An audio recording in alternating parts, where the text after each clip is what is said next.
No, ¿cómo te va, Jorge? ¿Cómo ¿Qué estás? tal? ¿Cómo estás? Bueno, bienvenido aquí a este espacio que se llama Voz y Eco, donde queremos, recién hace un ratito hablábamos sobre la importancia de informarse, ¿no? Es la primera vez en la Argentina que vamos a votar tanto, después de tantos años de no poder votar, y donde la gente está como a veces un poco mareada sobre qué va a votar, qué son las PASO, después. Entonces, desde acá tratamos de informarle que el voto es muy importante, que hay que informarse, que hay que escuchar, que no hay que votar anti, sino que hay que votar propuestas, votar candidatos, votar proyectos. Y bueno, un poco eso también es lo que queremos contar desde el Frente de Izquierda. Pero antes te quiero preguntar qué pensás sobre el conflicto de la línea 60 y las palabras de Aníbal Fernández de esta mañana. Bueno, estoy viniendo de Salta. Estuve en Jujuy, estuve en Salta. Lo que dijo hoy a la mañana No, que era un conflicto interno. ¿Interno de dónde? Gremial. ¿Entre gente del gremio? Sí. Bueno, es un despropósito lo que dice. Totalmente. Es un despropósito. No, a lo sumo lo que querrá decir lo siguiente. Él tiene a la burocracia de la UTA, la tiene de su lado, la tiene el gobierno, y entonces a lo mejor considerará que esta es una disputa con la burocracia de la UTA. La UTA tendría que defender al trabajador. Tendría que defender al trabajador. Mira, en los viejos sindicatos, si un trabajador cometió un delito, no que no lo cometió, no, lo cometió. Sí. El sindicato igual le proveía una defensa. Porque tiene derecho ante la justicia a tener una defensa. ¿Se entiende o no? Sí. Ahora, lógico, si cometió el delito iba a ser condenado. Bueno, no quiero entrar en eso. No, seguro. Acá hablamos igualmente de 53 despidos. No, por eso, pero claro. Quiero decir, en el sindicalismo auténtico se defendía al trabajador o se le daba asistencia, inclusive en circunstancias condenables. Sí. Esta burocracia sindical está del lado de la patronal sistemáticamente, no solo la de la UTA. La patronal, llamémosle ese nombre porque es un conflicto sindical.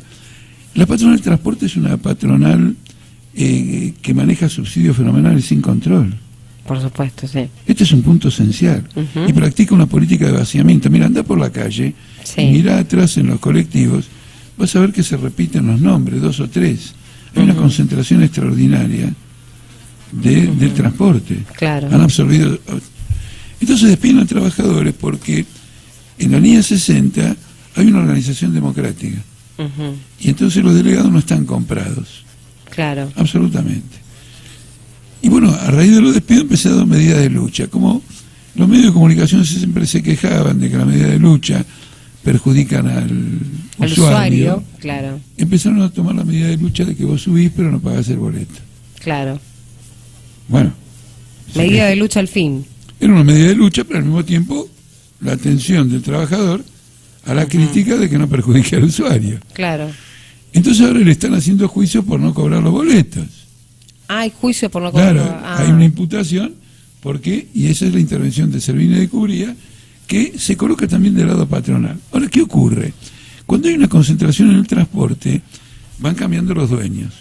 Y el dueño que viene pretende tener la empresa sin reconocer la antigüedad de los trabajadores. Anterior. Probablemente el que viene sea un testaferro del que está. Como pasó en ferrocarriles. Exactamente, y el único sentido de la operación es quebrar esa antigüedad y bajar los salarios. Entonces, en lugar de investigar todo esto, el Ministerio de Trabajo se coloca del lado patronal. Tenemos también el conflicto con los subtes, que no es menor tampoco. Bueno, no, he visto, porque ya te digo, vengo de Jujuy y de Salta. No, y específicamente, sino también... Bueno, en el conflicto de los subtes, déjame que te cuente una anécdota. Yo una vez estaba en la línea B, no me acuerdo, creo que era Pasteur, pero no me acuerdo la estación, y anuncian por el parlante que hay demoras en el subte por un conflicto.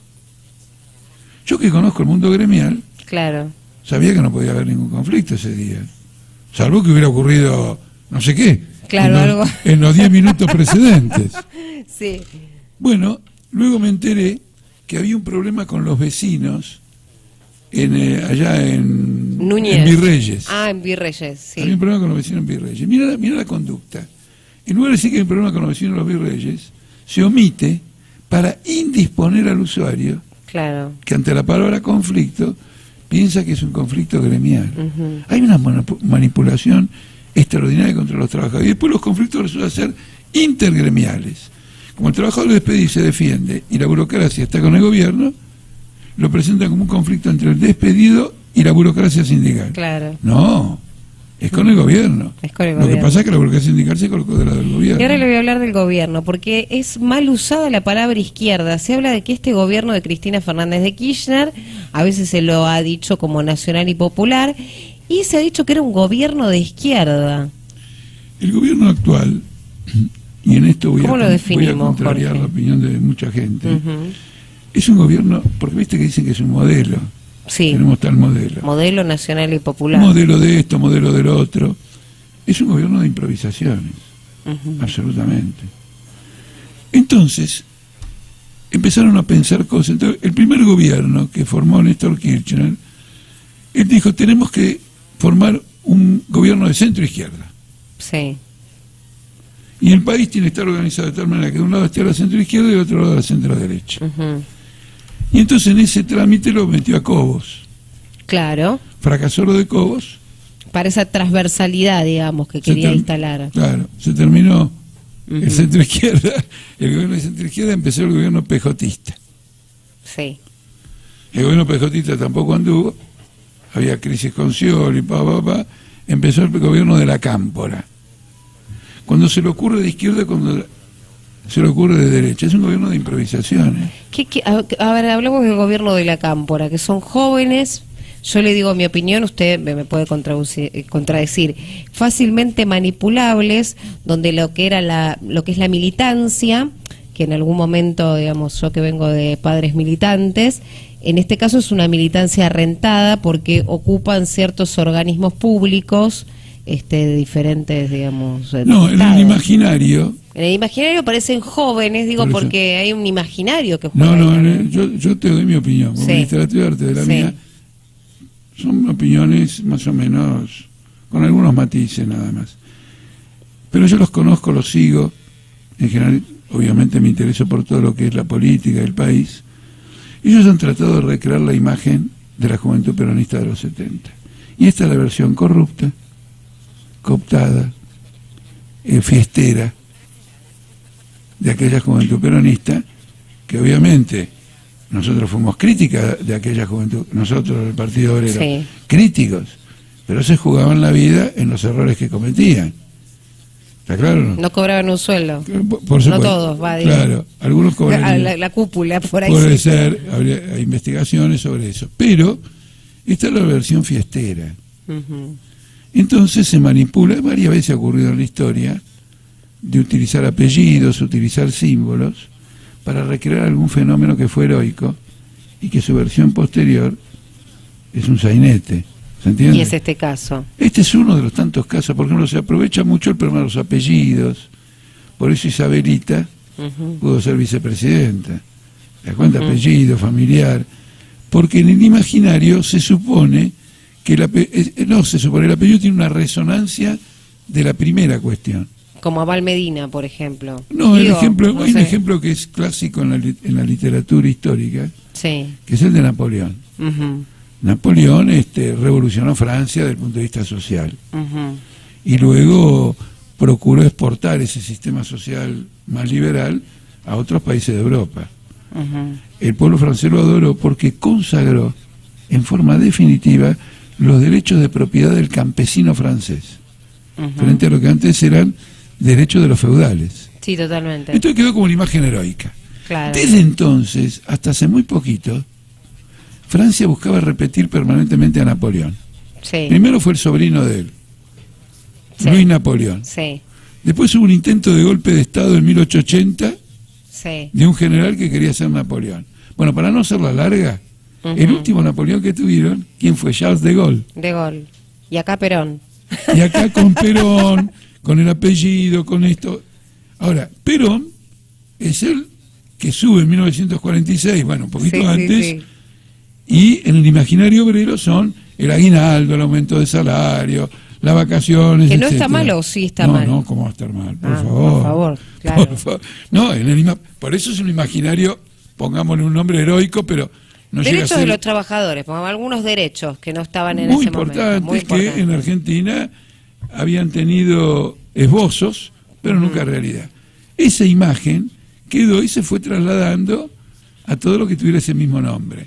Entonces es una versión farsesca de lo que era la juventud peronista. La gente está enojada con eso, la gente está muy enojada, porque bien. se ve un Estado sobredimensionado, donde tienen acceso a algunos, por eso le digo esta cosa de la militancia rentada, donde no se valora el estudio, donde no se valora el conocimiento, donde todo el mundo, donde digamos pertenecer a una organización política te habilita a tener un empleo o un cargo político. No, por eso es yo repudio todo eso y quiero señalar que la juventud, si quiere desarrollarse en política, tiene que ser independiente, inclusive si está vinculado a un partido. Nosotros, el Partido Obrero, tenemos una juventud que se llama Unión de Juventudes para el Socialismo. Tiene una juventud muy grande. Y es autónoma. En el sentido siguiente, discuten con nosotros. Quieren el punto de vista, al fin y al cabo, adoptan nuestro programa. Claro. Pero como organización, siguen sus criterios y votan sus delegados o sus dirigentes en forma autónoma. Nosotros no nos metemos. Claro. ¿Y el concepto cuál es? Que si no desarrollan su propia experiencia autónomamente, no van a aprender, no van a evolucionar, que la experiencia tiene que ser la experiencia propia. Propia, no digamos, el consejo del otro. Exactamente, de autoabastecerse y autoelegirse de alguna manera. Absolutamente. O sea que a cualquier joven que no esté de acuerdo y que por ahí comulgue con ciertas ideas de políticas sociales o ciertas ideas de izquierda, puede acercarse tranquilamente al Partido Obrero para militar, para formarse políticamente, para discutir ideas. La juventud tiene esa amplitud, y para que tenga esa amplitud el partido toma una cierta distancia para habilitar ese debate y ese desarrollo.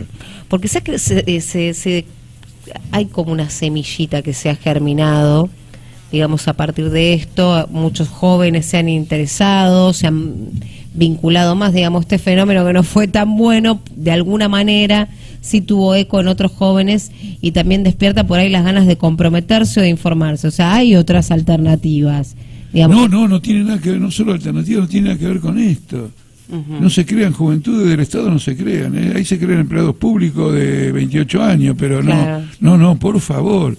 Además nosotros, nuestra juventud no solo es anterior por distintas circunstancias, sino que tuvo un gran crecimiento, mucho antes que la del kirchnerismo. Sí, sí. Y entonces, además de ser rentado, te voy a ser franco, la inventaron para contrarrestar nuestra influencia, y no han podido, porque nosotros seguimos siendo la fuerza mayoritaria de la Federación Universitaria de Buenos Aires. Sí. Los kirchneristas han hecho de todo para sacarnos esa influencia y no han podido. No se ha podido. Entonces también esta gente que dice que es de izquierda arma una juventud rentada para cumplir la función de derecha de combatir a la izquierda, como ahora combaten a los delegados de la línea 60 y combaten toda forma de lucha. Yo vengo de un programa que se grabó de televisión, donde hablando de esta línea 60, yo decía que el gobierno actual tiene la siguiente característica: ama a los obreros, los ama, pero los ama si son dóciles y aceptan lo que el gobierno les da.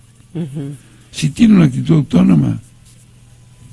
Ejemplo, Consejo del Salario Mínimo. En una palabra, anuncio por cadena nacional que voy a hacer y le voy a dar aplausos. Eso está fantástico.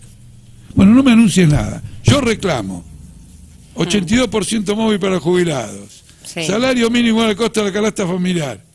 Gendarmería. Sí, ¿Se entiende la idea? Totalmente. Y esta es una característica que en el peronismo está en su gen. Bueno, es el gobierno que más ha reprimido protestas sociales, Bueno, y que dijo que no lo iba a hacer. Sí. ¿Está claro o no? Sí. Es muy interesante. Ahí tenés otra improvisación. No sabía de qué estaba hablando cuando dijo que no lo iba a hacer. Y sin embargo fue. Claro que sí. Y la ley antiterrorista. Y el espionaje de la Gendarmería del Proyecto X. Y ahora nos enteramos por la crisis de la CIDE que nos estuvieron espiando todo el tiempo y que han estado deformando procesos judiciales porque los jueces mandaban a investigar los temas o seguían las pistas que le decían los servicios de espionaje. Vivimos un régimen de completa descomposición. Un chiste parece, discúlpeme que le No, diga. no, es gravísimo. Es muy grave. No, nosotros somos los únicos que le damos la dimensión al problema, la dimensión que tiene. Ni exagerar para un lado, ni exagerar para el otro, la que efectivamente tiene. Todo eso salió. El tema de la muerte de Nisman hay que relacionarlo con esta crisis del servicio de espionaje, porque se van encadenando las cosas cuando estalla esta crisis, y el último episodio es la muerte de Nisman, y después viene lo de Milani, y finalmente que lo echan a Milani. Milani había sido designado mucho antes, porque ellos se dieron cuenta que la CID era un nido de víboras.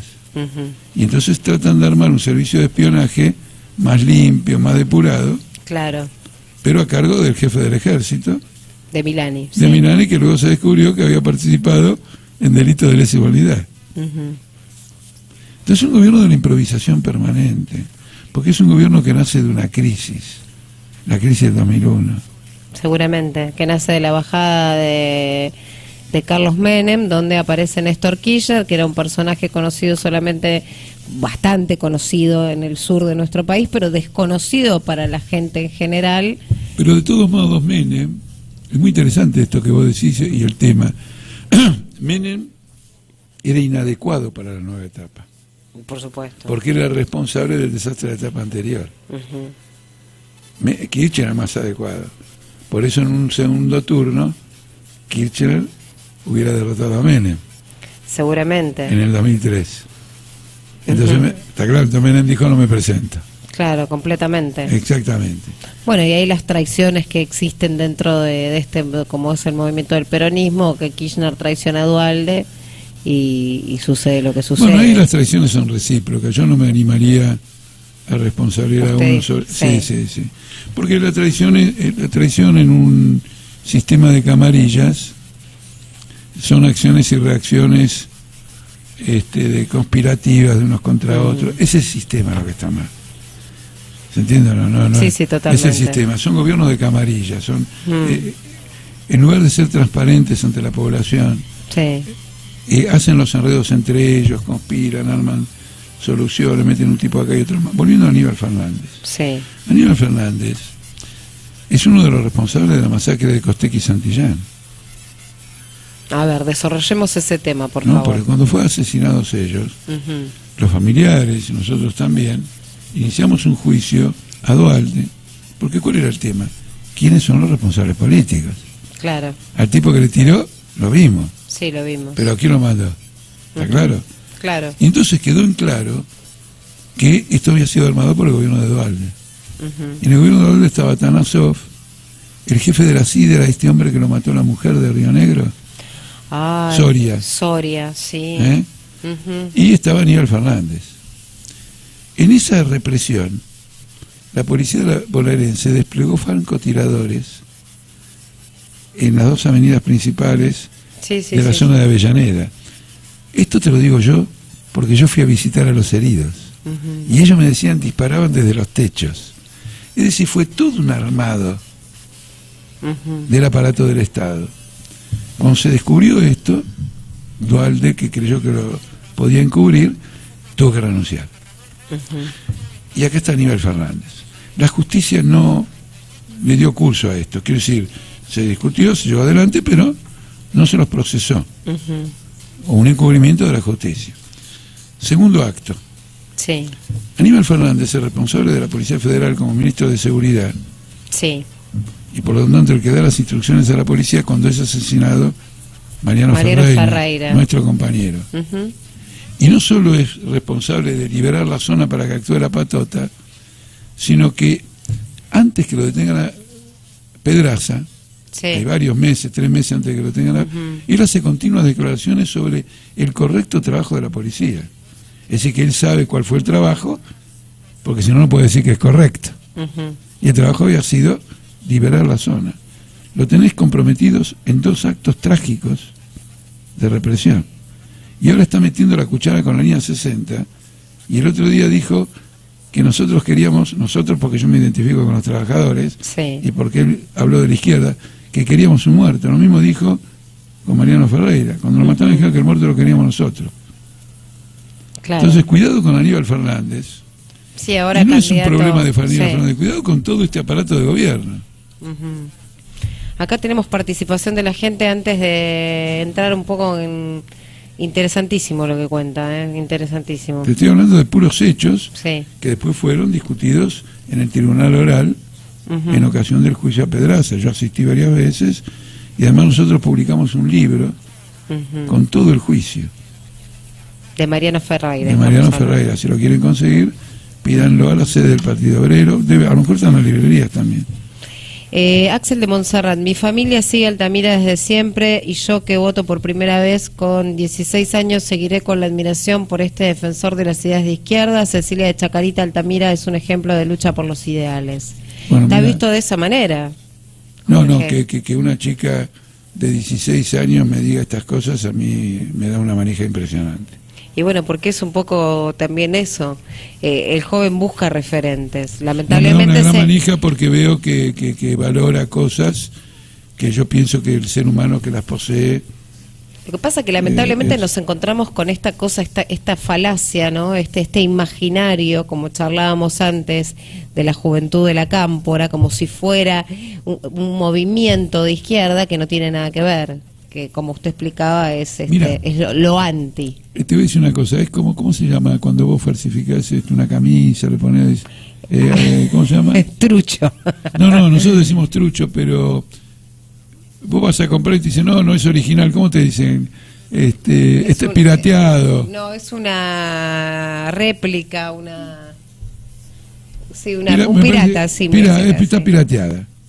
Sí, la cámpora es pirateó a la juventud peronista. Claro. Es completamente inescrupuloso. Sí. Y vos te das cuenta en un detalle. En los años 70, la juventud tenía una tendencia al romanticismo.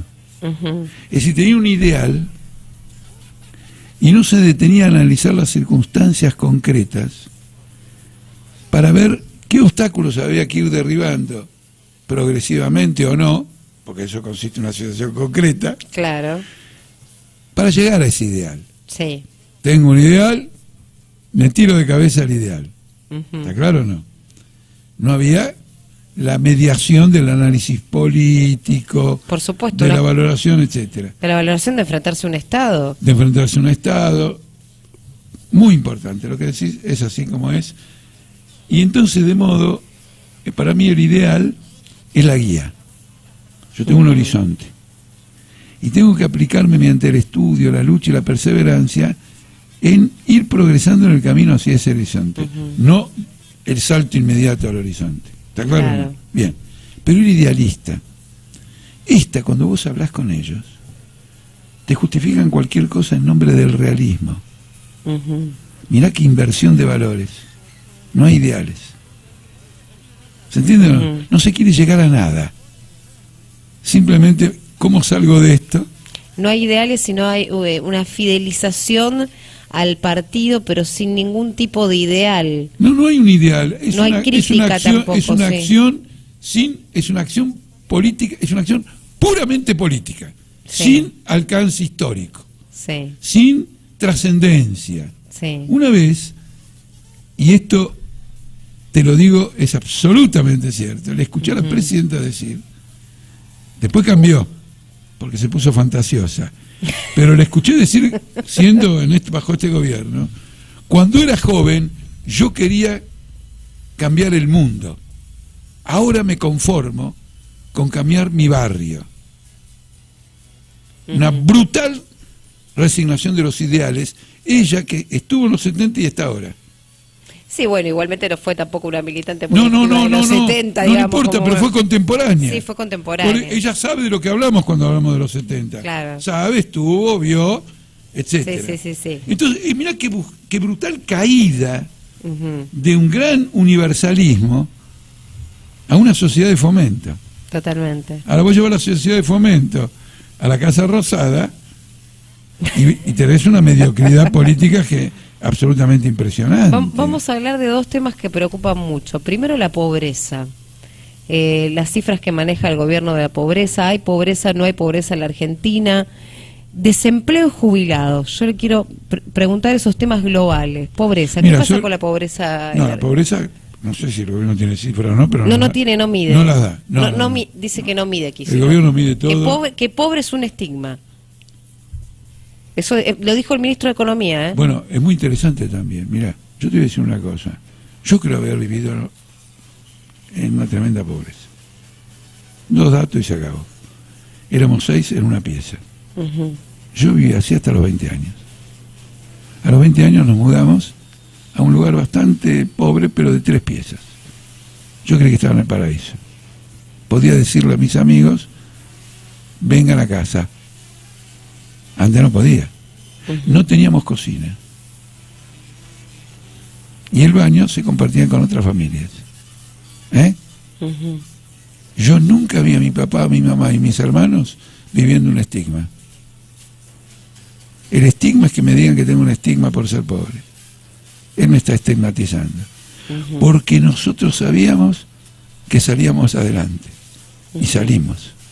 Absolutamente. Entonces, ¿qué estigma? Además, ¿cómo estigma? Mi padre laburaba y mantenía a toda la familia. ¿Cómo estigma? Quiere decir que mi padre, ¿qué era? Era un héroe. Absolutamente. Y ser un héroe no es un estigma. ¿Y mi madre? Mi madre era más que mi padre. Entonces, como el tipo no sabe ni de lo que habla, dice que no quiere dar la cifra de pobreza porque darlo sería un estigma cuando no se puede poner él en el orgullo de ser pobre y salir a pelear la vida. Y ser peleador. El tipo no se le cruzó por el valero. Vivimos un sainete increíble, y yo mantengo mi serenidad discutiendo, analizando, ¿se entiende? Y tomando iniciativas que nos ha permitido que el Frente de Izquierda esté llegando al 1,5 millones de votos. Sí, vamos a abrir las líneas de comunicación 5254-5254-2353, 5254-2353, 4325-1220. Estamos reflexionando, analizando la realidad con Jorge Altamira, fundador y dirigente del Partido Obrero, precandidato a presidente por el Frente de Izquierda. Qué interesante esto, ¿no? Porque el pobre, o sea, decirle a alguien pobre es un estigma, dice Axel Kicillof, ministro de Economía, cuando el pobre es un héroe que sale a pelear la vida todos los días. Mira, te doy un ejemplo. Bueno, yo vivía en esas condiciones cuando tenía 13 años. Pero a los 11, por iniciativa de un amiguito, nos fuimos a un club de ajedrez, en el que no permitían a los menores de 14. Sí. Pero el tipo que dirigía el club, bueno, el principal club de ajedrez del país. ¿Cuál era? Club Argentino de Ajedrez. Club Argentino, ¿que quedaba en dónde? En Paraguay, entre Callao y Riobamba. Sí. Bueno, y sigue estando ahí. Sí. Bueno, muy bien. Yo a los 13 años me gané un campeonato. Es decir, que un chico... Sí. Bueno, otra cosa más. Te vas a enterar de algo impresionante. A ver, atención. A ver, ¿de qué nos vamos a enterar todos? Yo gané el campeonato de ajedrez Evita. No me digas. Claro, tenía 12 años. Que eran torneos que organizaban desde el gobierno de Perón. Nosotros en casa éramos todos peronistas. Como correspondía a toda la gente pobre. Como correspondía a toda la gente pobre. Claro que sí. Entonces, y comprendí mejor que nadie el peronismo. ¿Y a su familia le dio algo el peronismo? ¿Le otorgó vivienda? No nos otorgó nada, pero en una ocasión que tuvimos un desastre habitacional, aunque te parezca mentira, se nos cayó todo el techo de esa única pieza. Sí. Mi padre le escribió a Evita, diciendo que le diera algún tipo de apoyo para reconstruir el techo. Claro. Y Evita le contestó en una semana. Y le dio los insumos. Eso no lo sé porque yo era muy chico. Claro, pero le contestó la carta. Lo que recuerdo es que contestó la carta. Creo que no pasó, pero le contestó la carta. Claro. La verdad que es bastante paradójico, pero bueno, en ese momento ser pobre era ser peronista. Era realmente así. Mi padre, cuando yo era chiquito, mi padre le gustaba mucho la política. Mi padre era un activista sindical. Sí. Él también desde muy chico. ¿A qué se dedicaba su gráfico? Padre? Era gráfico. Bueno. Era un gremio combativo. Era un gremio combativo, además, la misma profesión gráfica tiene una combinación de manual intelectual. Sí, totalmente. Claro, entonces ayuda un poco al desenvolvimiento del trabajador. Él me decía una cosa muy sencilla, porque el padre era un obrero. Mira, nene, los socialistas redactaron todas las leyes. Sí. Pero se pusieron en práctica con Perón. En eso consistía el apoyo de él y de mi familia al peronismo, y de todos. En el sentido de que reivindicaciones muy sentidas se habían puesto en práctica, claro que a cambio de una sujeción del movimiento obrero, a cambio de un apoyo para otras cosas, tenía una base de apoyo para otras cosas que no eran legítimas, ni eran progresistas, ni eran de izquierda, ni eran transformadoras. Como la creación de los grandes movimientos sindicales y lo que la corrupción que también existía ahí adentro. Claro, pero al mismo tiempo dentro de una empresa vos tenías un cuerpo de delegados, tenías comisiones internas, y en la medida en que la votaban los trabajadores, cumplían una función relativamente importante y ayudaron al desarrollo político del movimiento obrero. Es decir, un gobierno contradictorio. Mirá, bueno, hemos caído en este tema. Caímos en este tema, pero vamos a pasarlo. Fue muy interesante. por el problema del estigma. Sí, del estigma de la pobreza. Bueno, y en el ámbito que yo vivía, en el vecindario mío, en el barrio, las demás eran como nosotros. Claro. Yo no recuerdo a ninguno que se sintiera estigmatizado. A ninguno, no ya a mi familia. No vi a ninguno mendigando. Todos laburaban. Bueno, sí. Es más, mirá, te voy a contar más. Algunos los encontré ya grandes. Sí. Claro, yo no los podía reconocer, pero como yo aparezco en la tele me reconocían a mí. Ah, no. Uno que estaba muy enfermo, mirá, ese no vivía mal. Vivía en un sótano. El que me llevó a jugar al ajedrez. Ese que lo llevó a jugar al ajedrez. Que tenía 2 años más que yo, nada más. Que ganó el premio Evita. No, ese fui yo el que ganó. No, por eso, pero él lo llevó a aprender ajedrez. No, fuimos juntos al ajedrez. Él me enseñó también. Él me llevaba 2 años y era como mi hermano mayor. Está claro, yo soy el hermano mayor de mi familia, pero él actuaba como hermano mayor. En un sótano, con su mamá. Era bastante inferior a nuestras condiciones. Muy inferior. Se recibió de médico. Y bueno, ahora... ¿Dónde está el estigma? Claro, no hay estigma. No. Me encantó porque dilucidamos algo. Justamente el pobre no tiene un estigma, sino que es un héroe que sale a pelear la vida todos los días. Le quería preguntar qué piensa sobre las asignaciones. Por ejemplo, asignación universal por hijo, estos programas que van desde el gobierno, del programa Progresar, por ejemplo, que ayuda a los jóvenes para estudiar. Sí, ocurre lo siguiente. Argentina ha cambiado para mal. Antes todo un conjunto de cuestiones eran derechos. Sí. Entonces, por ejemplo, vos llegabas y te quedabas desempleado y había un seguro del desempleado. Sí. Alguna vez fue de 400 pesos. Sí, me acuerdo. No se modificó nunca más. ¿Sigue siendo lo mismo? Sigue siendo 400 pesos. Le estoy hablando año 2009, ¿no? No. ¿Antes? Sí. Entonces, yo he cobrado 400 pesos. Eso, 400 pesos. Sí. Luego tenías un derecho jubilatorio. Sí. Vos te jubilabas y tenías un porcentaje del salario que cobrabas. Todo eso fue degenerado, destruido y reemplazado por un sistema de asistencia. No es lo mismo la asistencia que el derecho. No es lo mismo la asistencia que el derecho. El derecho es una conquista política que se le ha impuesto al Estado. El derecho es una actitud paternalista del Estado que maneja los fondos discrecionalmente. Y en el caso de los jubilados los ha colocado entre 1.770 pesos, de manera que cuando los ajusta por inflación nunca va a cambiar el poder adquisitivo. Y prácticamente los ha congelado ahí. Sí. ¿Por qué? Porque como se ajustan por inflación, de aquí a 10 años un jubilado va a ganar 37.770 y va a cobrar lo mismo que ahora con 3.770.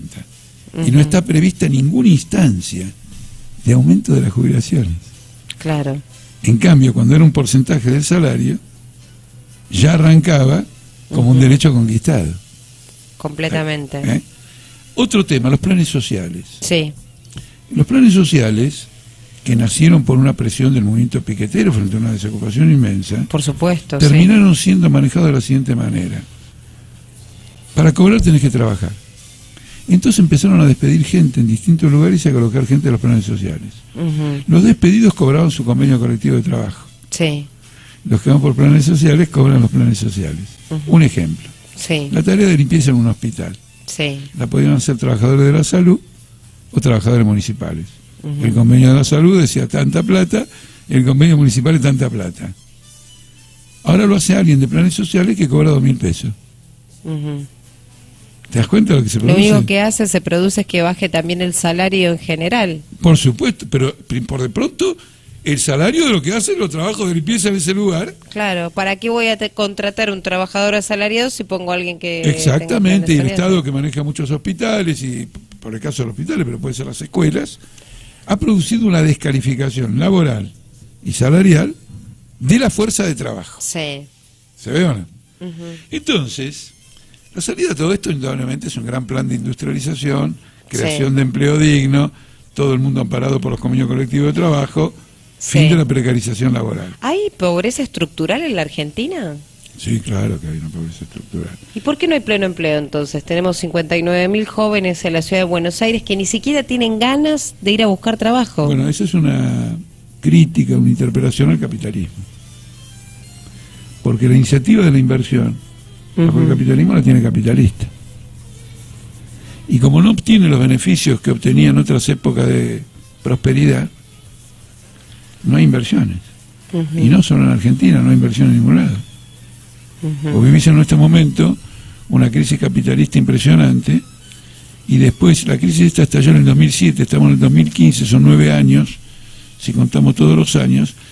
Hoy leí en un, no sé, ahí en un titular, no pude leer porque estoy corriendo por eso, leí en un titular que el FMI pronostica la deflación, cuando la demanda está tan caída que vos ya no podés vender tu producto y lo estás vendiendo a un precio inferior. Claro. Y ese proceso de deflación es un proceso mortal bajo el capitalismo. Y ahora vivimos un proceso de estanflación, estancamiento con inflación. En Argentina. Hace a nivel mundial es deflación de un modo generalizado, pero siempre hay casos particulares que escapan a la norma general. Claro. Pero hay una tendencia a la deflación mundial. Entonces, el capitalismo está destruyendo empleos. Por ejemplo, el otro día Microsoft creo que despidió 10.000 trabajadores. Entonces tenemos la crisis del capitalismo, el tema de quién la paga. La están pagando los trabajadores.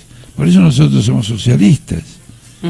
Porque nosotros pensamos que ellos no invierten, habiendo tantas necesidades insatisfechas, porque el lucro de la inversión no es el que ellos esperan.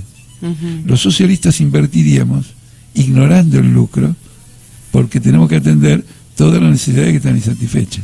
Claro, que son muchísimas aquí en la Argentina. Como última pregunta, yo me quedaría hablando, la verdad, que toda la tarde con usted, Jorge. Y creo nos pedimos un café. Nos pedimos un café y seguimos, pero vamos a dar de nuevo las líneas de comunicación 5254-2353 y 4325-1220. ¿Escuchamos un mensaje, Javi? ¿Te parece? Ahí está.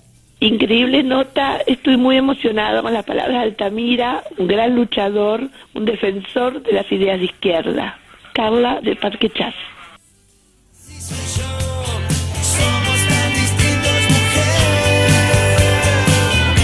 Bueno, seguimos. Ahora un abrazo a la... Sí, la verdad. Y pues la gente la señora o la chica que sí, la gente se emociona también. Sí, me impactó cuando dijo que se emocionó. Porque nosotros en el fondo... aparentemente estamos hablando de política y la política no produce emoción, ¿sí o no?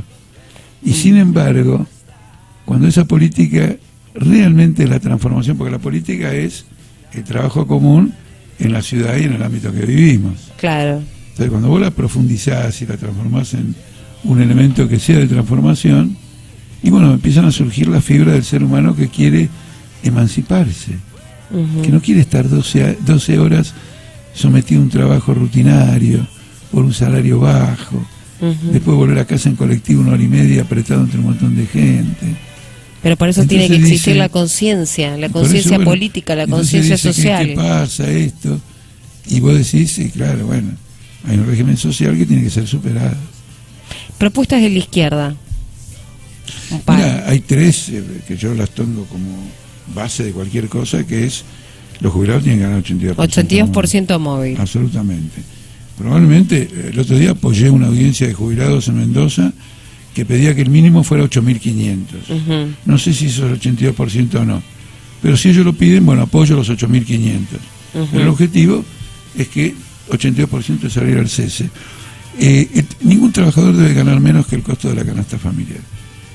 Cuando yo hablo de canasta familiar no me refiero a la canasta básica de alimentación, sino a la canasta familiar como la necesidad de una familia con 2 hijos. Educación, salud. Y entretenimiento. Y entretenimiento. No dice la palabra entretenimiento, dice esparcimiento. Esparcimiento. Me gusta más esparcimiento. No, y así figura en la ley. ¿No es cierto? Un salario mínimo. Y luego otro tema es el tema de la precariedad laboral. Muchos trabajos en negro, muchos trabajos que tienen calidad pero son descalificados porque no se los reconoce. Y el principal es el propio Estado, que tiene un montón de trabajadores en negro. Entonces no vas a pedir al gobierno que te corrija lo que ocurre en el sector privado, porque en el gobierno ya hay tercerización. En este punto, nosotros no confiamos en ninguna acción del Estado. Nosotros planteamos que las comisiones que existen en las empresas se hagan cargo de supervisar que los contratos de trabajo sean ajustados a las convenciones colectivas de trabajo y a la ley de contratos de trabajo. Darle el poder de supervisión de la misma manera que en higiene y seguridad. Porque ahora se ha privatizado eso y no sabés la cantidad de accidentes de trabajo que hay. Claro, seguramente. Sí. Seguro. Entonces, ¿quién es el que tiene que supervisar las condiciones de higiene y seguridad? Los trabajadores que están en ese ámbito.